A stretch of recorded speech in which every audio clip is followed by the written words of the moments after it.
Hola mis amigos, bienvenidos a una semana más del Poder de la Enseñanza. Mi nombre es Omar, muchas gracias por acompañarme. De verdad para mí es un placer estar con ustedes a través de las escrituras, a través de este canal, a poder compartir una clase más acerca del Antiguo Testamento, compartir un poco más de algunas experiencias, algunas alternativas para que puedan eso aprendido, lo aprendido de estas alternativas para que puedan enseñar a los demás y obviamente todos puedan edificarse en venir a Cristo, que ese es el objetivo. Así que vamos a empezar la clase, como siempre, agradeciendo a todos los que nos siguen. De verdad, para mí es un placer. Gracias por suscribirse, gracias por darle like a los vídeos y gracias todo porque hacen sus comentarios también. Como saben, estamos estudiando lo que es este año el Antiguo Testamento. Ya estamos en el mes de mayo, el quinto mes del año, 4 de mayo al 10 de mayo nos corresponde esta clase. Estamos en la clase guiándonos bajo el manual Ven, sígueme de la Iglesia de Jesucristo de los Santos de los Últimos Días. Esto es una clase extra, como dice ahí en la página o como dice ahí, lo estás viendo en la pantalla. ¿Por qué? Porque, una vez más lo explico, esta clase ya se dio hace 4 años. Por lo tanto, si tú quieres ver esta clase un poco más al detalle, puedes visualizar en la parte inferior, te dejo la dirección. Asimismo, puedes darle clic y la cual te va a trasladar a esa clase.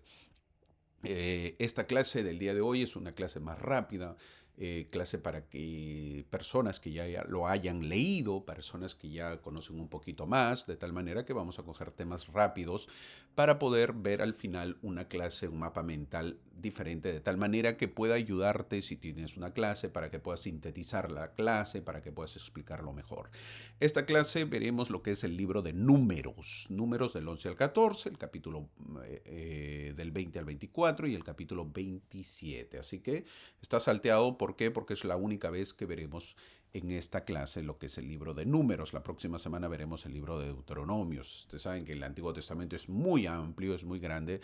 Va a ser complicado verlo todos los capítulos en el año. Por lo tanto, la iglesia, a través del manual Ven, sígueme, elige los principales capítulos de tal manera que podamos nosotros ser fortalecidos. ¿Ok? Así que espero que me sigas, espero que le puedes dar like, la manito hacia arriba y me puedas pues comentar si te gustó las clases como siempre lo hacen. Muchas gracias a todos de verdad por comentar, por seguirnos en los diferentes canales. Como saben, estamos en diferentes plataformas como son TikTok, como son Instagram, como son Facebook, como son en YouTube también hasta a través de los shorts que vienen a ser los versículos que ponemos, historias pequeñas, historias cortas, versículos analizados de las conferencias generales. Así que están cordialmente invitados a todas las plataformas. Siempre el poder de la enseñanza, ahí me pueden encontrar, lo pueden buscar. Esta clase veremos lo que es No seáis rebeldes contra Jehová, ni temáis, dice el título de la clase del día de hoy. Así que eso es lo que veremos. No seáis rebeldes contra Jehová, ni temáis. Así que vamos a empezar la clase, mis amigos. El día de hoy vamos a estudiar uno de los trayectos más intensos del Antiguo Testamento. No es solamente pues una historia de viaje, no es solamente una historia del desierto, es una historia del corazón humano, porque a veces el problema no es la distancia que falta por recorrer, sino la transformación que todavía falta por ocurrir dentro de nosotros, la transformación de nuestro corazón. El cuarto libro, que es Números, porque el primero fue Génesis, Éxodo, Levítico, ahora el cuarto libro, que es Números, nos muestra que el pueblo de Israel tardó 40 años, no solo por una ruta geográfica, sino por una ruta espiritual. Tenían que aprender a confiar, tenían que aprender a obedecer, tenían que aprender a dejar de mirar hacia Egipto con nostalgia y empezar a mirar hacia la promesa con fe, aunque la promesa era nada. Eso, decirle a un ser humano, es complicado, muy complicado. Entonces hay que entender también al pueblo israelita. El pueblo israelita, obviamente, a pesar de haber sido toda su vida esclavo, en Egipto tenían de todo, o sea, había de todo, es pesar que a pesar de que eran esclavos. En cambio, la libertad te exigía ver con fe, depender de Dios, depender de la esperanza que tú tienes. Complicado, ¿ah? Muy complicado. La pregunta es, ¿podemos hacerlo nosotros? Esa es también nuestra historia. A veces ya salimos de Egipto, pero Egipto todavía no sale de nosotros. A veces dejamos atrás ciertos pecados, ciertas heridas o ciertas ataduras, pero el corazón sigue luchando con murmuración, con temor, con impaciencia y resistencia. La imagen que veremos resume ese camino espiritual en varios puntos el día de hoy que veremos en la clase. Vamos a recorrerla poco a poco. Primero vamos a ver quejas y la rebelión, luego veremos la paciencia y la obediencia, después veremos espías y temor y más adelante veremos bendiciones y tropiezos, para finalmente terminar donde es la tierra prometida. En esta clase no será solo Canaán, que es la tierra prometida, sino también la promesa de una vida transformada, una fe madura y en última instancia la vida eterna con nuestro Padre Celestial. Así que mientras observamos esta imagen, no pensemos solamente en Israel, pensemos en nosotros, pensemos en nuestras pruebas, pensemos en las veces que hemos murmurado, pensemos en los momentos en que tuvimos miedo. Sí, mi amigo, ¿cuántos de nosotros hemos pasado esos momentos de temor, de miedo? Pensemos en las ocasiones en que Dios ya había dado suficiente evidencia de su amor, pero aún así dudamos. Siempre existe la duda. Y pensemos también en esto. El mismo Dios que condujo a Israel por el desierto es el Dios que hoy sigue guiando, corrigiendo, sosteniendo y salvando a sus hijos. Gran enseñanza. Dejemos que salga realmente de Egipto de nuestros corazones. Así que vamos a empezar la clase con la primera lección. Gran lección del desierto. ¿Cuál es? Quejas y la rebelión del corazón. Al pueblo de Israel se le conoce como un pueblo quejoso y muy rebelde. En Números capítulo 11 el pueblo comenzó a quejarse. Veamos los versículos del 4 al 6 que dicen, y el bulbo que había en medio de ellos, tuvo un deseo voraz. Y volvieron y aún lloraron los hijos de Israel y dijeron, ¿quién nos diera a comer carne? Nos acordamos del pescado que comíamos en Egipto de balde, de los pepinos y de los melones y de los puerros y de las cebollas y de los ajos, y ahora nuestra alma se seca, pues nada más que maná ven nuestros ojos. Fin del versículo. El versículo 4 dice, y el vulgo, es decir, el pueblo. ¿Ok? Lo puedes buscar, eso significa el pueblo que había en medio de ellos tuvo un deseo voraz, es decir, se cansaron del maná. Se cansaron. ¿Nosotros hubiéramos seguido comiendo maná o nos hubiéramos cansado? No era la primera vez, pero aquí se revela algo profundo. El problema, se cansaron del maná. Es decir, querían variedad en la comida, en el menú. Se cansaron del menú. Ahora, no era solamente que querían comida diferente. El problema era que ya no podían reconocer la mano de Dios en lo que Él sí les estaba dando. Las escrituras dicen que desearon carne, recordaron la comida de Egipto y llegaron a decir que su alma se sacaba al ver solamente el maná. Es impresionante esto porque como hubiésemos reaccionado nosotros es la pregunta. En otras palabras, despreciaron el pan que venía del cielo porque estaban idealizando la esclavitud del pasado. Hago un paréntesis para decir que los estudiosos dicen, son de broma de repente, pero muchas veces lo he escuchado, es por eso que el Medio Oriente no tiene buena comida, no tiene buena sazón, no tienen buen paladar, no tienen buen gusto por la comida. ¿Por qué? Porque fueron castigados por esto. Si tú comes la comida del Medio Oriente no es tan agradable ni tan buena sazón. A diferencia de la comida occidental que tiene mayor variedad, mayor riqueza y mayor gusto, y no solamente para la gente del occidente, sino a nivel mundial. En cambio, la comida del Medio Oriente es una comida casi exclusiva para esa gente. Obviamente estás acostumbrado a eso, pues a eso vas a comer. Sin embargo, no se puede vender al exterior. Es decir, que si tú lo vendes al exterior, no vas a tener mucha acogida, a diferencia de la comida occidental que sí tiene mayor acogida hacia los demás países del mundo entero. Qué interesante, ¿verdad? Quizás se le quitó el gusto, pues quizás el Señor en su misericordia te quejas, bueno, pues te quito el buen gusto al paladar por quejoso, por estar reclamando, pues y comerás el resto de tu vida ahí tu comida amarillenta, porque le echan bastante curry a la comida y disfrutarás en esos 4 o 5 platos que tú tienes, a diferencia del mundo que goza o disfruta de mayor, ¿verdad? Los occidentales tratamos, nosotros somos occidentales, disfrutamos pues de mayor variedad. Eso es un paréntesis solamente porque muchos dicen de acuerdo a ello. No digo que es verdad, simplemente algún comentario hablando de comidas. Ahora, ¿cuántos de nosotros somos igual de quejosos? Nos quejamos de la comida. ¿Cuántos de nosotros somos exquisitos en la comida? ¿Cuántos de nosotros no queremos cierta comida? Ay, hermano, pero si estuviese en el desierto, si hubiese comido, yo sí hubiese comido. Mi amigo, ahora no quieres ni siquiera comer lo que hay. Muchísimo menos sería en el desierto. Así que en este capítulo muchos de nosotros nos identificaríamos con los hebreos. Somos nosotros, vivimos igual que ellos, seguimos con exquisiteces cuando no vemos la bendición de Dios en nuestras mesas por tener un pan que comer. Eso es verdad. Tenemos que ser más agradecidos antes que exquisitos.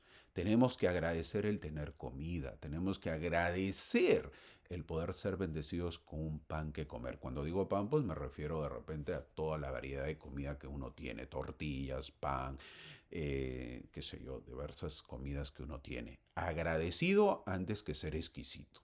Eso es una enseñanza que nosotros tenemos que dar a nuestros hijos, a nuestras familias. Ser agradecido antes que ser exquisito. No se te olvide.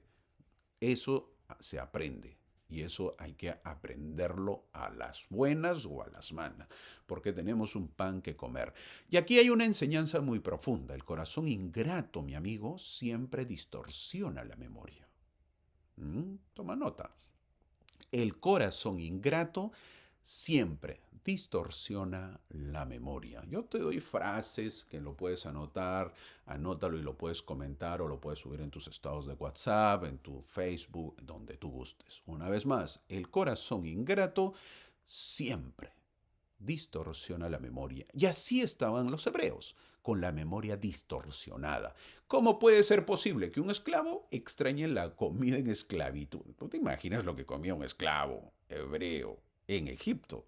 Ahora, extrañaban eso a diferencia del maná que era libre, podías comer tu maná tranquilamente. No, no, extraño esa comida de esclavo.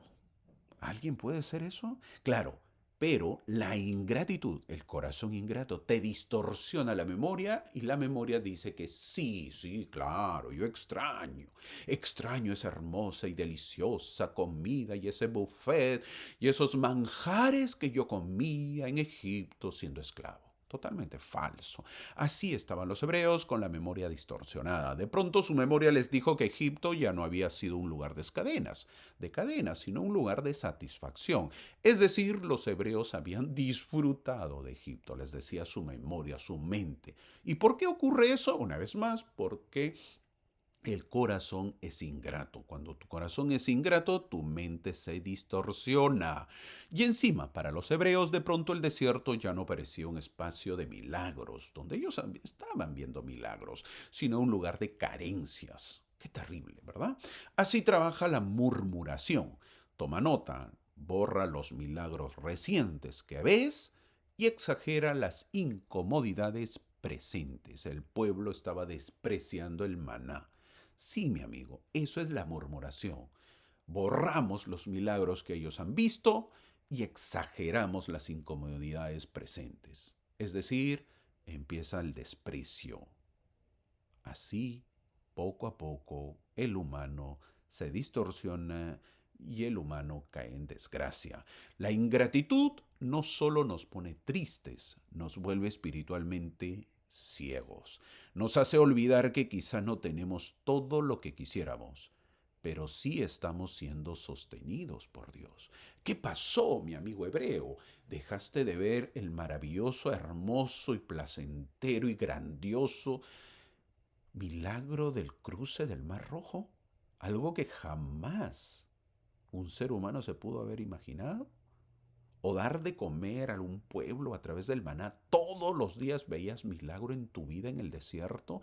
O del agua, que el Señor hacía milagros con tu vida y te sostenía. ¿Hasta qué punto llega el ser humano de olvidar esos milagros? Claro, cuando el corazón es ingrato, obviamente nuestra memoria se distorsiona.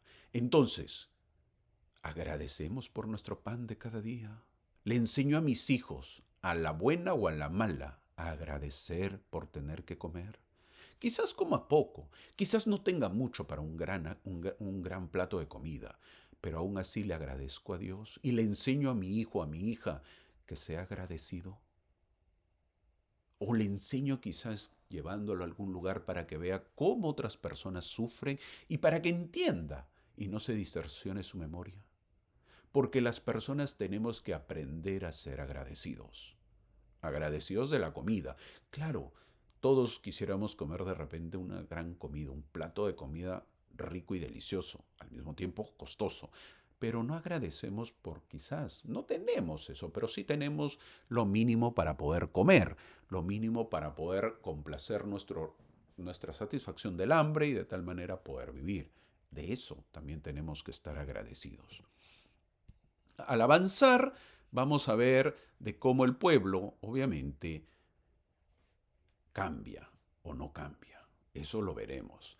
Hay momentos, mis amigos, en que el Señor no nos está dando todo lo que deseamos, según nosotros, pero sí nos está dando todo lo que necesitamos para seguir adelante. El peligro es despreciar el maná de hoy por seguir soñando con los ojos de Egipto. Eso es un gran problema. En los versículos 10 y 11 vemos que hasta Moisés se siente abrumado por la carga del pueblo. Y no es que Moisés coma otra comida. Moisés también se levantaba temprano y comía el maná. De repente, por ser mayor de edad, por ser una persona anciana, ya no se levantaba, pero su gente que trabajaba con él o le ayudaba, pues se levantaba y tenía que traer el maná y comía el maná. Es decir, Moisés no gozaba de otra comida, gozaba de la misma comida. Eso también es importante. El texto no presenta a Moisés como una figura fría o distante, sino como un siervo agotado, herido por la constante queja de aquellos a quienes está tratando de servir. Sí, mi amigo, eso cansa. Es como escuchar un padre que escuche todos los días, que sale temprano a trabajar, y de repente no ha sido bendecido, no ha sido favorecido con un gran trabajo, y el hombre tiene que trabajar duro, quizás en algo pues físico, no lo sé, en cualquier trabajo, y trae un pan que comer, un pequeño sueldo a casa, y los hijos encima critican la comida, no quieren comer. Otra vez lo mismo, papá. Encima, la esposa está malagradecida por el poco dinero que se trae a casa. Imagínate cómo se siente ese hombre si todos los días es lo mismo. Obviamente que va a llegar a sentirse cansado, sentirse herido de la vida. Mi familia no está contenta, mis hijos están enojados, no quieren comer lo mismo, mi esposa se queja también contra mí. ¿Qué hago? Eso cansa, mi amigo. Imagínate a Moisés escuchar a cientos, no cientos, sino miles de personas quejándose, reclamando por la misma comida. Eso, obviamente, una persona mayor, obviamente que le cansa. Eso le hace sentir mal. ¿Por qué? Porque está él tratando de servir, pero el pueblo se sigue quejando. La murmuración no solo hiere al que la pronuncia, también pesa sobre quienes están tratando de dirigir, de cuidar y levantar. Cuando nos quejamos sin fe, no solo debilitamos nuestra relación con Dios, también volvemos más pesada la obra para quienes nos sirven con amor. Por ejemplo, como ya lo mencioné, nuestros padres, nuestros líderes también, nuestros maestros, nuestros esposos, obispos, hermanos y hermanas fieles. La queja contagia también. Hay que tener mucho cuidado, no puedo estar siendo quejoso. Quizás tengo 4 hijos y en mis hijos uno se queja de la comida. Al día siguiente ya no se va a quejar uno, se queja el otro, se queja el otro. Y así va avanzando. La queja contagia, la fe también contagia. Por eso un barrio puede convertirse en un lugar de cansancio o en un lugar de fortaleza, según lo que nazca de su corazón. Tengamos cuidado en eso. No dejemos que la queja avance, sino que la fe avance. Luego en Números capítulo 11, versículos del 31 al 34, vemos donde el Señor permitió que tuvieran lo que pedían, pero esa satisfacción carnal terminó en plaga y dolor.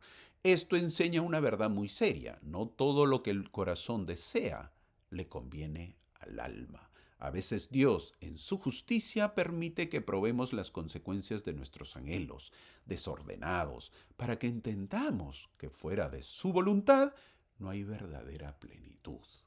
Así que el primer mensaje de la imagen es este. El primer punto, la queja nos vacía. La queja nos vuelve vacíos. La fe, sin embargo, nos sostiene, nos fortalece. El pueblo tenía pan del cielo, pero seguía hambriento por dentro. Gran problema. Y cuando el corazón pierde gratitud, comienza a revelarse aún rodeado de milagros. Es decir, los milagros no le satisfacían, no le llenaban su alma, su espíritu. Es decir, los milagros no son suficientes. Y en eso hay que tener mucho cuidado. Cuando un hijo se queja y se queja, cuando la esposa se queja y se queja de la comida, es verdad, si el padre no gana mucho, obviamente, lo poco que gana el padre, que es un milagro, no es suficiente. Quieren un milagro más grande. Y eso hay que tener cuidado, mucho cuidado. Entramos al segundo punto que habla de la paciencia y la obediencia. Y aquí el Señor nos enseña algo hermoso. Cuando la carga parece demasiado grande, Dios no siempre quita el llamamiento, sino que envía ayuda. En el capítulo 11 de Números, Moisés se siente sobrepasado y el Señor le manda reunir 70 ancianos para compartir la carga. Sí, está sobrepesado la carga que él tenía y le manda reunir 70 ancianos para compartir la carga. Así dice los versículos 16 y 17. Entonces Jehová dijo, reúneme a 70 hombres de entre los ancianos de Israel y tráelos a la entrada del tabernáculo de reunión y que esperen allí contigo. Versículo 17, y yo descenderé y hablaré allí contigo, y tomaré del espíritu que está en ti y lo pondré en ellos, y llevarán contigo la carga del pueblo, y no la llevarás tú solo. Fin del versículo. Es decir, Moisés va a tener ayuda, 70 personas, 70 ancianos. Obviamente que Moisés tenía que elegirlos a ellos para que le ayuden con toda la carga que tenía con el pueblo de Israel. Basado en estos versículos, la Iglesia de Jesucristo de los Santos de los Últimos Días, el día de hoy, es decir, bueno, hace tiempo ya, se basa en 70. Es por eso en 70 hombres también que tiene, es por eso que las autoridades generales son llamados los 70, en base a estos versículos. Ya lo sabes, ya aprendiste un poquito más, porque a veces la pregunta dice, y hermano, ¿y por qué la Iglesia tiene también 70 aparte del quórum de los 12? Bueno, aquí está. Son personas que ayudan en la obra del Señor. En este caso ayudan al quórum de apóstoles. Al quórum de los 12 le ayudan también en la poder dirigir la iglesia, basado en estos versículos. Ahora, volviendo a la clase, eso significa que Dios no solo obra por milagros espectaculares, también quería ayuda para su profeta, también obra organizando, delegando, levantando a otros y repartiendo responsabilidades. Obviamente Moisés se le da más ayuda. La respuesta divina al cansancio no siempre es deja de caminar, a veces es no camines solo. Yo estoy contigo, te dice el Señor. Después vemos en los versículos 24 al 29 del capítulo 11 de Números que el Espíritu reposa sobre aquellos hombres. Y dos de ellos, ¿quiénes son? Eldad y Medad, profetizan aún estando en el campamento. Josué, que viene a ser el próximo sucesor de Moisés, que era el ayudante de Moisés, se inquieta, pero Moisés responde con una grandeza espiritual impresionante, diciendo, ojalá que todos los del pueblo de Jehová fuesen profetas. Aprendemos que la revelación está al alcance de todos, mi amigo, pero que Dios guía a su iglesia por medio de su profeta, no por medio de todos. Es decir, el Señor puede inspirar a todo su pueblo, pero no confunde el orden de su obra. Entonces aprendemos que todos podemos recibir revelación personal, pero no todos recibimos responsabilidad para dirigir al pueblo de Dios. Solamente aquellos que tienen las llaves, solamente aquellos que son los líderes, solamente aquellos que presiden. La revelación personal no compite con la revelación profética, sino que se complementan. Es decir, yo, si no tengo un llamamiento de liderazgo en la iglesia, de presidir, no puedo tener una revelación para todo el barrio. Una vez más, la revelación, sin embargo, yo puedo tener una revelación personal sobre lo que está debajo de mí, es decir, sobre mi familia y sobre todo lo que yo presido, sobre mis hijos, sobre mi esposa, sobre mi hogar, sobre todo lo que presido. La revelación personal, una vez más, no compite con la revelación profética, sino que se complementan. El Espíritu puede hablar a tu corazón, a tu familia, a tu vida, a tus decisiones, pero el Señor sigue honrando el orden por medio de sus siervos escogidos. Tengamos presente siempre a la autoridad, tengamos presente siempre al liderazgo. Yo no puedo dirigir la iglesia si no tengo el debido llamado para la cual he sido escogido o llamado para presidir. Luego se pasa a Números capítulo 12. María y Aarón, perdón. María en algunas escrituras, en otras se le llama Miriam. Miriam y Aarón, los hermanos de Moisés, hablan contra Moisés. Por cierto, eran los hermanos mayores. Hablan contra Moisés por su elección de la esposa que elige Moisés. Y el texto dice algo impresionante. Moisés era muy manso, dice en el versículo 2 y 3. El capítulo enseña que el Señor hablaba con profetas por visión o sueños, pero con Moisés hablaba cara a cara, face to face, dice el versículo 8, y reprende a María y Aarón por haber hablado contra su siervo. La lección oficial conecta justamente este capítulo con la fidelidad a los siervos del Señor. La mansedumbre no es debilidad, mi amigo. Moisés no era débil, era gobernado por Dios. Era un hombre manso, el hombre que había enfrentado a Faraón, extendido la vara sobre el mar y guiado a Israel. Era, al mismo tiempo, muy manso. Es decir, un hombre que controlaba su vida, controlaba sus deseos, controlaba sus impulsos, algo muy complicado y difícil en estos tiempos donde el mundo nos obliga a estar descontrolados, a ejercer mando. Sin embargo, Moisés era un hombre muy manso. Eso significa que la verdadera fuerza espiritual no grita para sentirse fuerte. La verdadera autoridad no necesita humillar a nadie. La verdadera grandeza sabe permanecer humilde delante de Dios. Y por su rebeldía, María queda herida con lepra. Y ante ello, Moisés no responde con venganza. No dice, ahora pues, ¿ahora aprendiste a respetarme? No, no dice eso. No se aprovecha del momento. En Números capítulo 12, versículo 13, Moisés clama, te ruego, oh Dios, que la sanes ahora. Qué corazón tan parecido al de Cristo que tenía Moisés, herido pero intercediendo, atacado pero orando, cuestionado pero amando. Eso, así, con esas cualidades y virtudes, era el profeta del Señor. Grandes cualidades que nosotros podemos imitar. Entonces, en esta parte de la imagen aprendemos, o de los puntos que estamos viendo, aprendemos que aceptar la voluntad de Dios también significa aceptar su manera de obrar, su orden, sus tiempos y a sus siervos, que es lo importante. Y perseverar en la prueba también significa seguir siendo mansos, cuando sería más fácil endurecerse. Tenemos que ser mansos. No podemos estar sobreexaltados, no podemos ser respondones o no podemos estar enojados en todo momento. Tenemos que aprender a poner la otra mejilla, a ser mansos como el Señor lo fue. Pasamos al tercer punto y llegamos a uno de los momentos más decisivos de todo el relato, los espías y el temor. Ya habían pasado muchos años y el pueblo había avanzado rumbo a la tierra prometida. Moisés, con el pueblo de Israel, todavía seguía en el desierto. Ante ello, que ya llegaba a la tierra prometida, Moisés envió 12 hombres a reconocer la tierra de Canaán. Y eso lo vemos en Número capítulo 13 del versículo 27 al 30.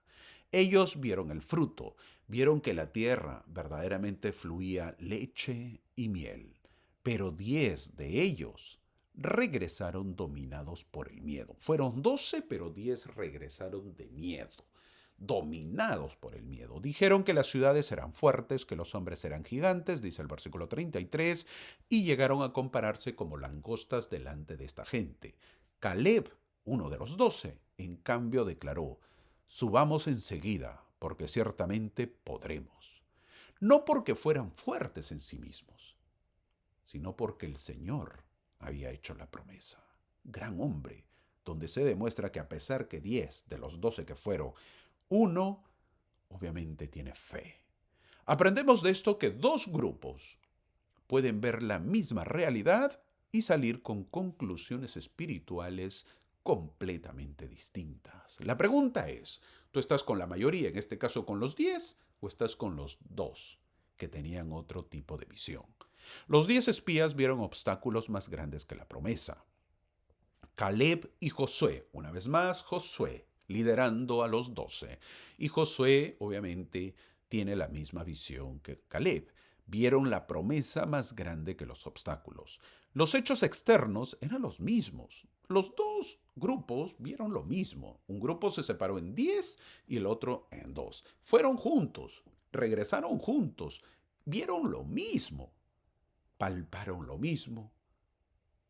Ellos estuvieron presentes lo mismo, sin embargo vinieron con distintos puntos de vista. Los hechos externos eran los mismos. Lo que cambió fue la lente espiritual con la que los miraron. Aprendemos que el temor, mi amigo, exagera al enemigo. Cuando tú tienes miedo, vas a exagerar al enemigo y empequeñece a Dios. Obviamente, Dios se acorta, se apequeña, se achica. La fe, mi amigo, no niega a los gigantes. No podemos negarlos, pero se niega a coronarlos. Un hombre de fe no puede doblegarse ante los gigantes. No debemos tener temor y no exagerarlo, porque sabemos que Dios está con nosotros. Sí había murallas, eso no se duda. Sí había enemigos, tampoco lo dudan. Sí había dificultad, eso no se podía negar. Pero Dios seguía siendo Dios. Y cuando el pueblo comenzó a escuchar la voz del miedo, más que la voz de la promesa, empezó a retroceder por dentro aún antes de retroceder por fuera. Imagínate ahora tú dentro del pueblo y que vengan estos 12, el grupo de 10, que es la mayoría, dan las quejas. Y luego escuchas a 2 de los 12 decir: vamos a luchar contra ellos. ¿Contra quién tú te pones de acuerdo? ¿Contra los 10 que tienen temor o contra los 2 que tienen fe? Esa es la pregunta de ahora. ¿Sigues a la mayoría o sigues en este caso a la minoría que tiene fe? ¿Es complicado? Pues sí. Tienes que ponerte en estos tiempos, mi amigo, lo mismo. Tienes que tomar decisiones y tu decisión tiene que estar basada en tu fe. Entonces llega el gran texto de esta lección. Los versículos del capítulo 14 de Números, los versículos 7 al 9. Josué y Caleb dicen: si Jehová se agrada de nosotros, Él nos llevará a esa tierra. Y luego viene la frase central: no seáis rebeldes contra Jehová, ni temáis, dice el versículo 9. ¡Qué frase tan hermosa! A veces pensamos que rebeldía y temor son dos cosas distintas, pero este pasaje las pone casi una al lado de la otra. ¿Y por qué? Porque cuando Dios ya habló y aún así elegimos rendirnos al miedo, el temor deja de ser una emoción. Sí, mi amigo, el temor deja de ser solo una emoción y comienza a convertirse en desobediencia. El temor que tú tienes poco a poco se va a convertir en desobediencia. Sí, poco a poco. No todo miedo es pecado, pero sí hay un punto en el que el miedo, si no se entrega al Señor, termina gobernando las decisiones. Y cuando el miedo gobierna, el corazón se rebela contra la dirección divina y ya no obedecemos.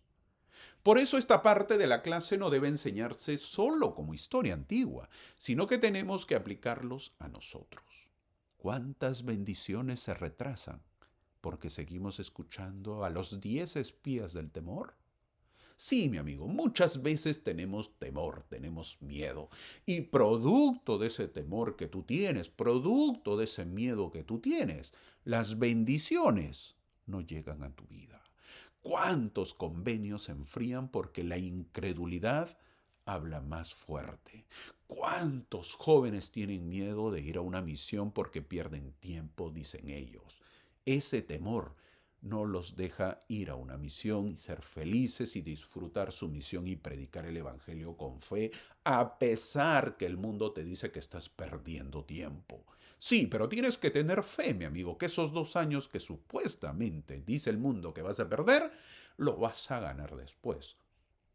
¿Cuántas promesas no disfrutamos todavía porque seguimos midiendo a Dios con la escala de nuestros gigantes?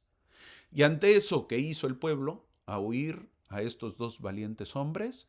Los versículos del capítulo 14 de Números, los versículos 10 y 11, nos dice que el pueblo quiso apedrear a Josué y Caleb. Es decir, el pueblo escuchó a los 10. Y el Señor preguntó, ¿hasta cuándo no me han de creer? Dice el versículo 11. ¡Wow! ¡Qué profundo! Eso muestra que la incredulidad no es un asunto pequeño. Después de tantas señales, el problema principal seguía siendo no creer. Es increíble cómo el pueblo no cree en Jehová, cómo el pueblo tiene miedo. ¿Acaso los viejos recuerdos de sus antiguos amos fue tanto que no les dejaba ver el futuro y ejercer su fe? Los años de sometimiento fue tanto que no les permitía poder enfrentarse a los demás. No te olvides, eran un pueblo esclavo. No habían peleado, aunque sí, la historia dice que ya habían tenido su primera pelea con Josué, donde Moisés levanta los brazos y es sostenido por 2 personas, una de ellas Aarón, que Moisés mayor, y obviamente bajaban las manos y el pueblo perdía, sin embargo, levantaban las manos y el pueblo ganaba y al final ganaron. Eso sí es verdad, pero era un pueblo esclavo, es decir, su esclavitud no lo podían vencer. Eso a veces nos cuesta. Es decir, no tenían fe en ellos. Eso se nos pide el día de hoy. Eso se nos pide ahora, ejercer la fe, a pesar que no somos combatientes, a pesar que no somos un pueblo preparado. Pero ese es ahí donde debemos tener fe. Es ahí donde poco a poco tenemos que ejercerla.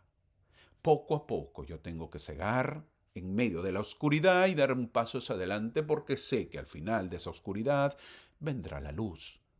Así que esta parte de la imagen nos grita una verdad. La tierra prometida se pierde primero en la mente, mi amigo, y en el corazón antes de perderse en los pasos. Te la repito, la tierra prometida se pierde primero en la mente y en el corazón, antes de perderse en dar el siguiente paso. El miedo no solo nos asusta, puede robarnos el futuro si no lo rendimos al Señor. Dejemos el miedo, avancemos y confiemos en el Señor. Ahora entramos en una zona muy solemne de esta clase que vamos a ver al final en el mapa. El cuarto punto. ¿Cómo se llama? Bendiciones y tropiezos. Aquí el libro de Números nos enseña que no basta con haber visto milagros en el pasado. También importa cómo respondemos a Dios en los momentos delicados del presente. Comienza con Números capítulo 20. El pueblo vuelve a contender porque no hay agua. Algo crucial, algo vital en el mundo, obviamente en cualquier mundo, pero en este caso viviendo en el desierto. Comienza con Números 20, el pueblo vuelve a contender porque no hay agua. Eso lo vemos en Números capítulo 20, versículos del 7 al 12. El Señor le dice a Moisés que hable a la peña. Sí, había una peña, una piedra, un pequeño montículo de piedra. Pero Moisés, en medio de la presión, golpea la roca 2 veces y dice: ¿os hemos de sacar agua de esta peña? Y el agua sale. Pero el Señor le declara que Moisés y Aarón no lo santificaron delante del pueblo. y que no llevarán a la congregación a la tierra prometida. Dice el versículo 12. Este es un versículo serio, porque muestra que incluso los grandes siervos de Dios, como en el caso de Moisés, deben honrar cuidadosamente su palabra. Es verdad, Moisés no era cualquiera, no se podía comparar al pueblo, no era esclavo, él no había sido esclavo, él había sido un líder, enseñado en las mejores escuelas de Egipto, él era obviamente de la realeza. Moisés no era igual que el pueblo y él recibía revelación del Señor. Así que mientras más recibía, más se le pedía. El pueblo recibía menos, obviamente se le pedía menos. Y en este caso, en este versículo, a Moisés comete un error, dice la Escritura. Aquí la enseñanza no es para juzgar a Moisés, sino para examinarnos a nosotros. Hay momentos en que Dios sí hace el milagro, pero aún así corrige la actitud con la que se administró el momento. Se puede estar en la obra de Dios y, sin embargo, responder con frustración carnal en vez de reverencia. Eso hay que tener cuidado. Nosotros tenemos que aprender en la iglesia a tener un tacto, a tener mucho cuidado con el trato a las personas, porque somos seres humanos, porque somos personas y no todos somos iguales. Se puede seguir teniendo resultados visibles y al mismo tiempo necesitar una corrección interior. Ante ello, el hombre debe guardarse del pecado, porque a veces el tropiezo más peligroso no es el escándalo visible, sino ese pequeño desplazamiento interior donde dejamos de santificar a Dios como deberíamos santificarlo. Avanzamos y vemos que otra vez el pueblo murmura. Otra vez hablan contra Dios y contra Moisés. Y eso lo vemos en el capítulo 21, los versículos del 5 al 9. Porque ellos se quejan porque vienen serpientes ardientes. El pueblo reconoce, hemos pecado, dice el versículo 7. Moisés ora por el pueblo y el Señor manda levantar una serpiente de bronce sobre un asta. El que miraba, vivía. La ayuda de Dios no fue complicada, fue sencilla. Y precisamente por esa sencillez, muchos tropezaron, es decir, no vieron la serpiente en el asta. Muchos murieron. La ayuda estaba disponible, pero había que mirarla con fe. Este episodio simboliza a Jesucristo y el problema de muchos fue que la manera parecía demasiado sencilla o demasiado fácil. ¿Qué enseñanza tan poderosa para nosotros? A veces queremos soluciones complejas, pero Dios nos da una mirada de fe. Queremos fórmulas elaboradas, pero Dios nos ofrece volvernos hacia el Salvador. Queremos que todo cambie afuera, pero el Señor empieza pidiéndonos un acto interior de confianza. Aquí nosotros podemos ver lo siguiente. Hay personas que están esperando una solución espectacular, mientras el cielo les sigue diciendo, mira al Salvador, mira cuando estás herido, cuando te sientes culpable, mira cuando has murmurado, cuando no entiendes, mira cuando te muerden las consecuencias de tus propias decisiones como les mordían al pueblo de Israel las serpientes. No porque una mirada física salve, sino porque la fe puesta en Cristo sana lo que el pecado, la tristeza o la rebelión habían envenenado. Gran enseñanza. Después viene la historia de Balaam. Sí, una historia muy conocida en el capítulo 22 al 24 de Números. El capítulo 22, capítulo 23 y capítulo 24 hablan del profeta Balaam. Balac, no Balaam, Balac, quien era el rey de Moab, quería que Balaam maldijera a Israel, porque sabía que se le venía. La historia es bonita y sería bueno que la leas para que la entiendas. Balaam, un profeta del Señor, incluso dijo, no puedo traspasar la palabra de Jehová. Pero luego el relato muestra que había ceguera espiritual en este profeta. El ángel se le pone en el camino, el asna, su burro, ve lo que él no ve. Y finalmente el Señor abre sus ojos. Aunque el Señor lo usó para sus propósitos, hay indicios de que las intenciones de Balaam no siempre fueron buenas. y que el relato demuestra su ceguera espiritual. Eso es estremecedor. Un hombre conocido por asuntos espirituales, siendo el profeta, no veía lo que un animal sí veía. ¿Qué nos enseña eso? Que uno puede tener lenguaje religioso, un bonito lenguaje, hablar bien, y aún así estar internamente desalineado. Uno puede decir palabras correctas y aún así no tener un corazón completamente rendido. Balaam nos advierte que la codicia, el orgullo o la ambición pueden nublar nuestra visión del alma. Pero entonces viene la parte gloriosa. En los versículos del 19 al 23, Balaam termina bendiciendo a Israel y dice algo memorable.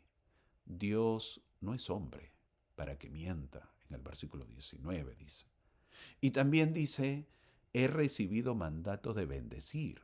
Y él, refiriéndose a Jehová, ha bendecido y no podré revocarlo, dice en el versículo 20. Y además, lo que ha hecho Dios en el versículo 23. Es decir, Balá quería que maldigan al pueblo de Israel. Sin embargo, el profeta, por más que le ofrezcan dinero, por más que sean sus amigos, no pudo maldecir al pueblo de Israel. Es decir, cuando Dios decide bendecir, nadie puede deshacer lo que Él ha decretado. Y la enseñanza es, sí hay tropiezos, sí hay pecados que deben evitarse, sí hay cegueras que deben corregirse, pero Dios sigue siendo fiel a su palabra. El enemigo puede querer maldecir lo que Dios ha determinado bendecir. Las voces de afuera pueden querer sembrar derrota, pero cuando el Señor pone bendición sobre su pueblo, la palabra, no la tiene Balac, el rey Balac, ni Balaán el profeta, ni el miedo, ni el desierto. La última palabra la tiene Dios. Entonces este punto de la clase nos enseña dos verdades juntas, que hay que guardarnos del pecado y descansar en la fidelidad de Dios. Porque una vida santa no nace de paranoia espiritual, de locura espiritual. Nace de saber que las promesas del Señor son demasiado sagradas como para jugar con el tropiezo. Sí, mi amigo, no podemos jugar con ellas.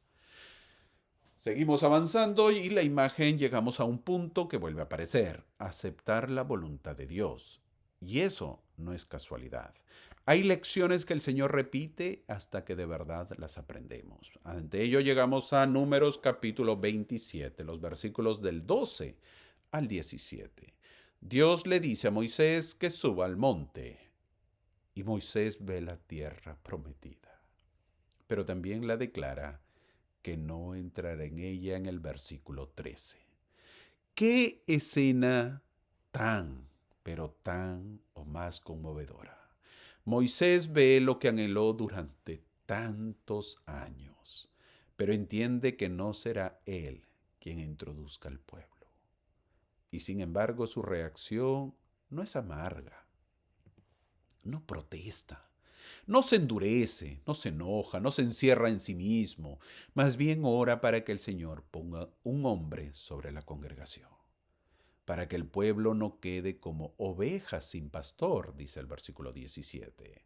Ese es Moisés, un hombre que siempre busca el bienestar del pueblo, a pesar de su vida. Muy diferente a nosotros, ¿verdad? Eso es aceptar la voluntad de Dios en su forma más pura. Aceptar no significa no sentir dolor. Aceptar no significa no haber anhelado otra cosa. Aceptar significa rendirse sin amargura al propósito de Dios.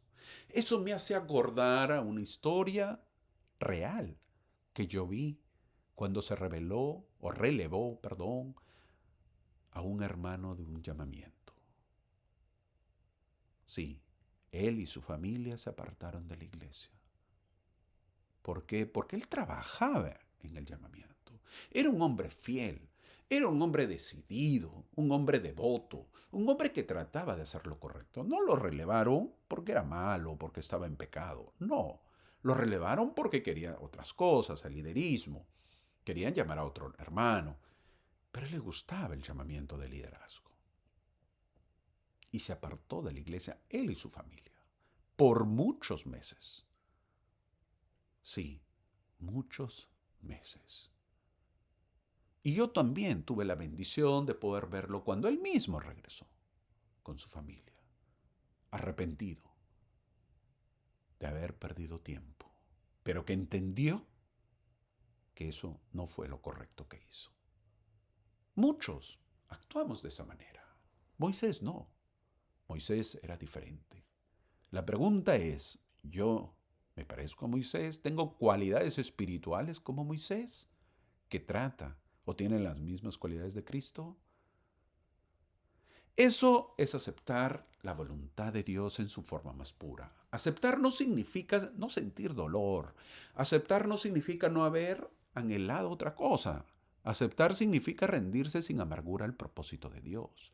Moisés nos enseña que una persona puede no recibir exactamente el desenlace que esperaba y aún así terminar con un corazón santo. Esta es una enseñanza muy útil para muchos corazones. Hay oraciones que no reciben la respuesta que deseábamos. Eso me hace acordar otra historia. Dos hermanos mayores que tenían sus hijos. Muy buenos, voceados por toda la estaca para ser los futuros presidentes de estaca. Sí, supuestamente, según el ser humano, uno de ellos, los hijos de estos hermanos, sería el nuevo presidente de estaca. Llegaron las autoridades, se entrevistó a todos y ellos no fueron llamados. Fue llamado un hermano el más humilde que nadie se imaginaba para ser el presidente de estaca. Y este nuevo presidente de estaca no llamó a estos hermanos ni siquiera para sus consejeros. Y que yo sepa, fue uno de los mejores, por no decir mejores o buenos, presidentes de estaca. El Señor actúa de esa manera. Todos pensábamos que uno de ellos sería el futuro presidente de estaca. Pero el Señor eligió a otros que nadie se imaginaba. Hay caminos en los que soñamos estar, pero Dios nos llama a soltar. Hay temporadas en las que sentimos que sembramos mucho y veremos el fruto solo desde lejos. Pero aún ahí la santidad consiste en decir, Señor, si no soy yo, levanta a quien tú quieras. Que tu pueblo siga adelante, que tu obra continúe. Y esto es algo que duele para muchos y que muy pocos lo dirían. Pero tenemos que pensar en el Señor, en su obra, en su iglesia. Ante eso se ve el sucesor de Moisés en Números capítulo 27, los versículos 18 al 20, y muestra cómo el Señor llama a Josué.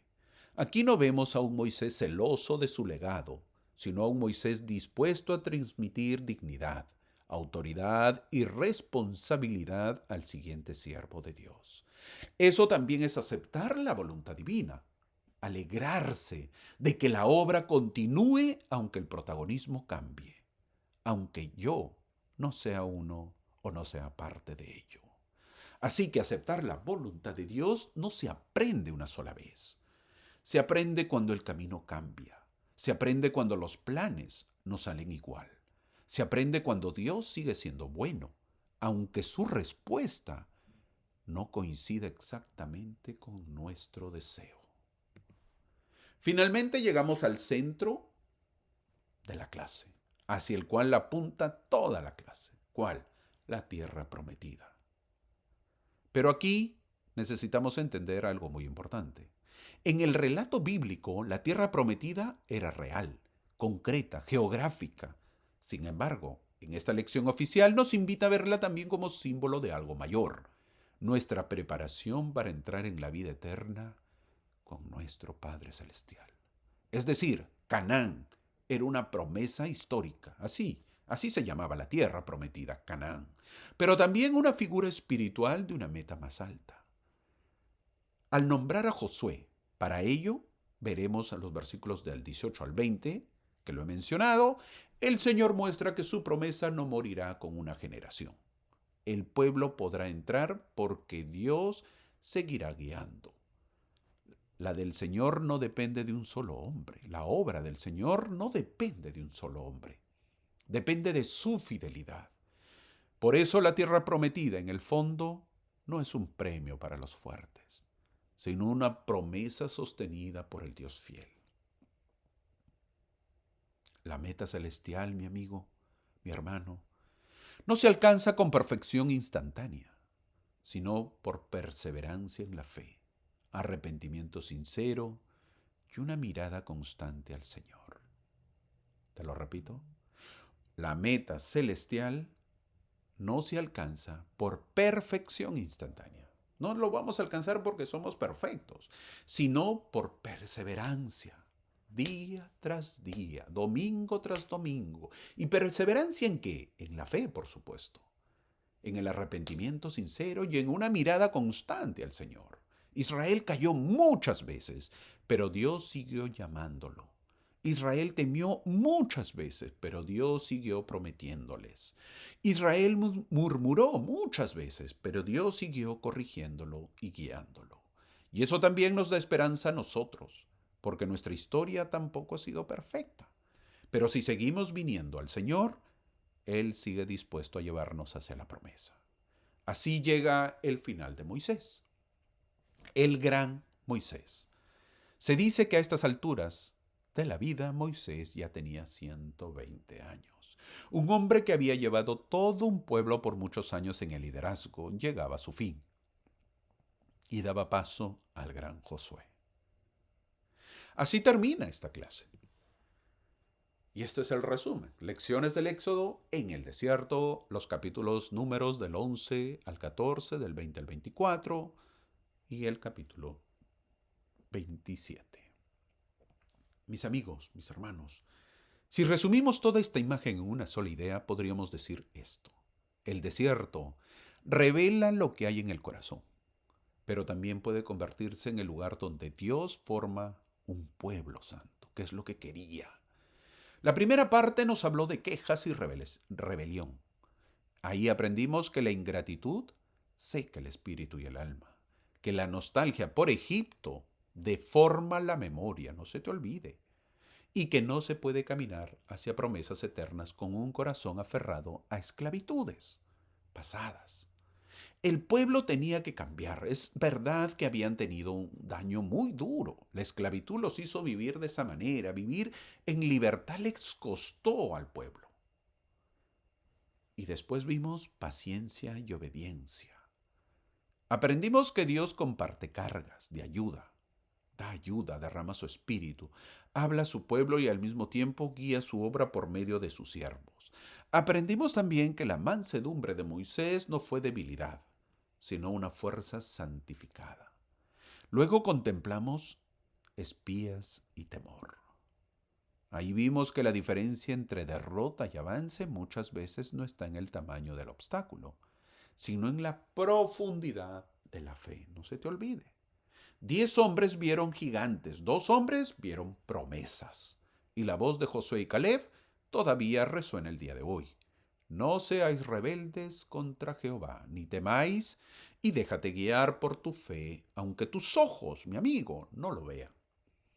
Más adelante vimos bendiciones y tropiezos.